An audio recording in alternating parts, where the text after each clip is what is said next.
Good morning बच्चों, Indian public inter college की online classes में आपका स्वागत है।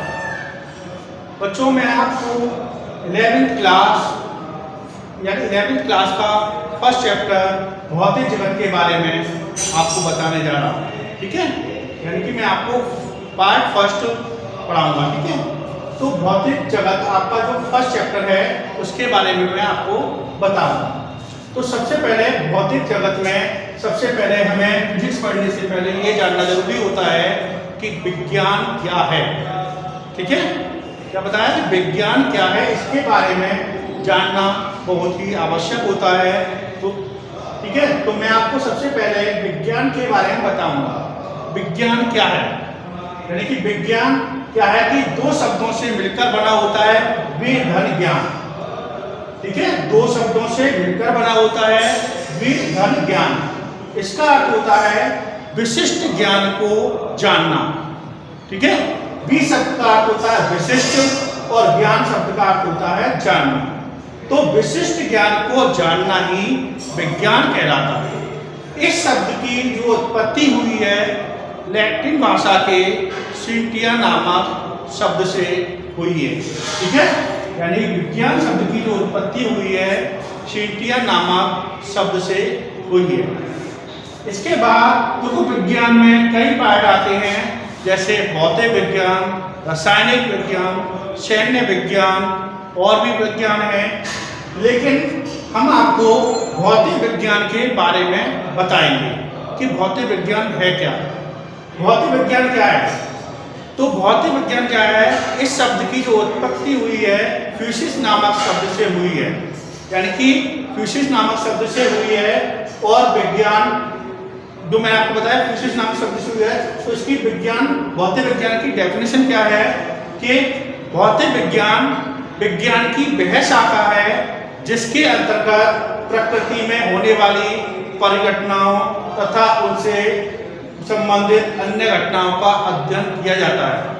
ठीक है, क्या बताया, भौतिक विज्ञान विज्ञान की वह शाखा है जिसके अंतर्गत प्रकृति तथा प्राकृतिक घटनाओं का अध्ययन किया जाता है, वो आपकी भौतिक विज्ञान कहलाता है। ठीक है, जैसे सूर्य का नियमित उदय व अस्त होना, दूसरा बादलों का बनना या वर्षा का होना। ठीक है, ये आपकी भौतिक विज्ञान हो गया। इसके बाद भौतिक विज्ञान में ये आते हैं द्रव्य। द्रव्य क्या है, जैसे मेटल यानी धातु जो होती है वो क्या है कि प्रत्येक वस्तु जिसमें द्रव्यमान होता है और जो स्थान घेरती हैं उसे द्रव्य कहते हैं। जैसे पत्थर, लोहा, सोना, वायु, ये सभी आपके द्रव्य पदार्थ हैं। ठीक है, इसके बाद ऊर्जा। ऊर्जा क्या है, जैसा कि हम जानते हैं कि किसी वस्तु में हम जो कार्य करते हैं, किसी वस्तु के कार्य करने की जो क्षमता होती है उसे ऊर्जा कहते हैं।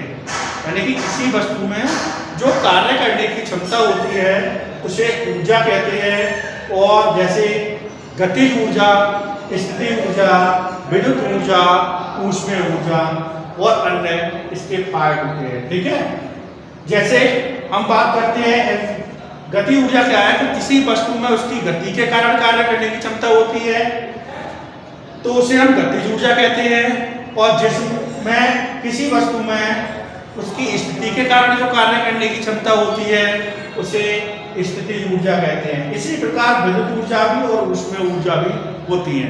और भी आपकी जैसे रासायनिक ऊर्जा, इसके और पार्ट है। अब मैं आपको प्रकृति के मूल बल जो है उनके बारे में बताऊंगा कि प्रकृति के मूल बल क्या होते हैं। दो प्रकृति के मूल बल में सबसे पहला गुरुत्वाकर्षण बल होता है जिसे ग्रेविटेशनल फोर्स कहते हैं। ठीक है, गुरुत्वाकर्षण बल क्या है कि जैसे हम किसी वस्तु को छोड़ते हैं तो वह वस्तु ऊपर न जाकर नीचे की ओर जाती है, तो वह वस्तु जो नीचे की ओर जाती है उस पर कोई ना कोई बल लग रहा है जो वस्तु को नीचे की ओर खींच रहा है। ठीक है, तो जो वस्तु को नीचे की ओर आकर्षित करता है वो आपका गुरुत्वाकर्षण बल कहलाता है। ठीक है, गुरुत्वाकर्षण बल है क्या, इसकी डेफिनेशन मैं आपको बता देता हूँ कि इस नियम के अनुसार किन्हीं दो द्रव्यमानों के बीच लगने वाला आकर्षण बल, यानी कि दो द्रव्यमानों के बीच लगने वाला आकर्षण बल, ठीक है, दोनों द्रव्यमानों के गुणनफल के अनुक्रमानुपाती, यानी F proportional to M1 M2। हम इस प्रकार कह सकते हैं कि किन्हीं दो पिंडों के बीच लगने वाला आकर्षण बल उन पिंडों के द्रव्यमानों के अनुक्रमानुपाती और उनके बीच की दूरी के वर्ग के व्युत्क्रमानुपाती होता है, यानी F प्रोपोर्शनल टू 1/r²। ठीक है, तो ये आपका गुरुत्वाकर्षण बल हो गया। गुरुत्वाकर्षण बल यानी कि ये जो गुरुत्वाकर्षण बल होता है ये सबसे वीक फोर्स होता है, यानी कि इसको बोलते हैं कमजोर बल। सबसे वीक फोर्स में अगर आएगा तो गुरुत्वाकर्षण बल आएगा। ठीक है, दूसरा बल होता है कूलामीय बल। कूलामीय बल भी गुरुत्वाकर्षण बल की तरह है, लेकिन इसमें आपके दो बल कार्य करते हैं, जैसे आकर्षण बल और प्रतिकर्षण बल।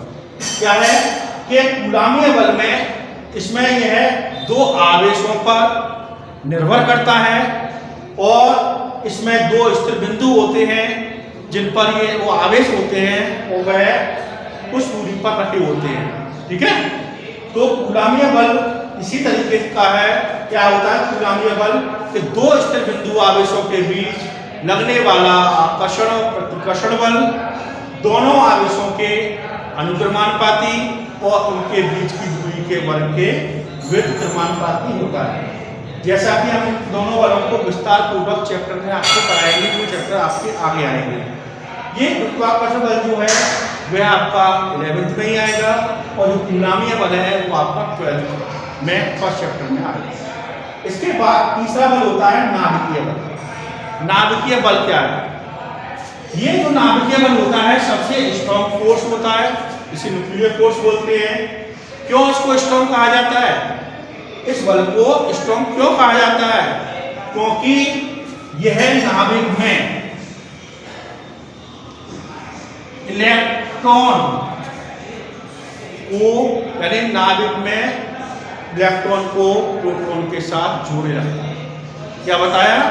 यह नाभिक में इलेक्ट्रॉन को प्रोटॉन के साथ जोड़े रखता है। जो इलेक्ट्रॉन को प्रोटॉन के साथ जोड़े रखता है ऐसे बल को हम नाभिकीय बल कहते हैं। ठीक है, इसके बाद हम नेक्स्ट वीडियो में आपको इसके प्रकृति में जो घटनाएं बताई थी उसके बारे में जानकारी देंगे। ठीक है।